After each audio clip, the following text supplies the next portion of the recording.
Hi everyone, it's Low speaking, and in this tutorial we'll look at adjusting the luminosity of the image in the foreground to make it match the image of the background.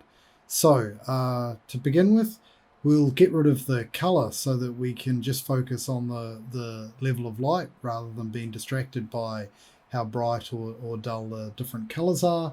So let's come over here, click on the adjustments, and pick a black and white adjustment layer. Now you can see there's a little highlight around the mask, the layer mask. Make sure you change that to the levels themselves, the adjustment layer itself.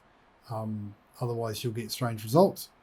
And then come over to here, click on the sort of dots. If you can't see your eyedropper in the list here, click on the dots, and must have been up the top of mine. So this is a whole range of other tools that you can use, but now we've got the eyedropper selected.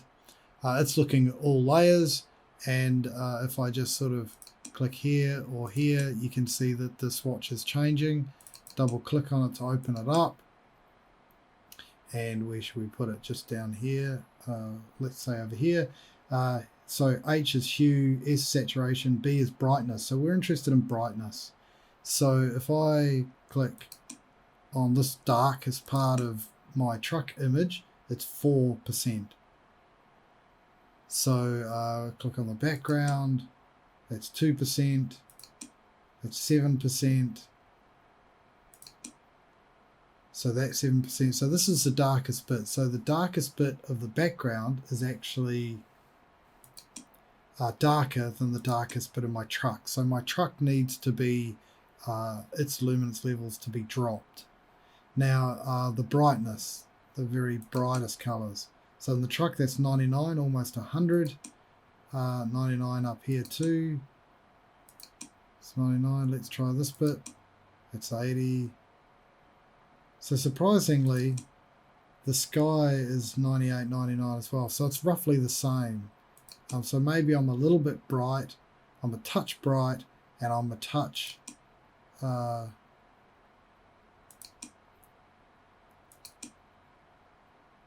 I'm a touch bright all over. So I could be a little darker in my blacks and a little lighter in my whites.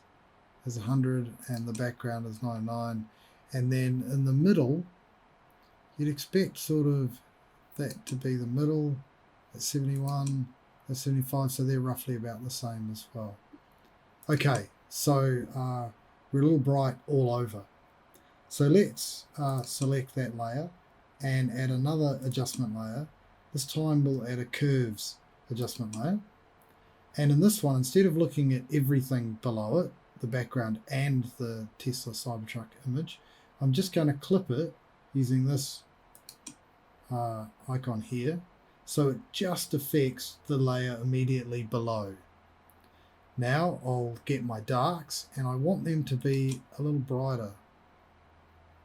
So not much, just a little bit.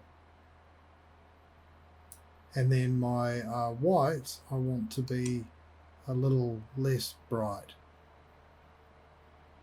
Sort of like that. And then maybe the we can click on the line, left click on the line, and bring that part of the curve down and that part of the curve up just ever so slightly.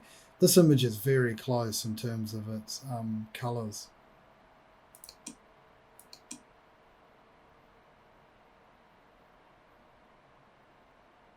So there's not really much adjustment necessary. Now we can turn our colors back on, and you can see how distracting the colors are. So trying to do this with the colors enabled would be pretty tricky. Okay, so black and white's looking good. The color looks good. So I can delete that layer and move on to the next part, which is hue or saturation. So thanks for watching.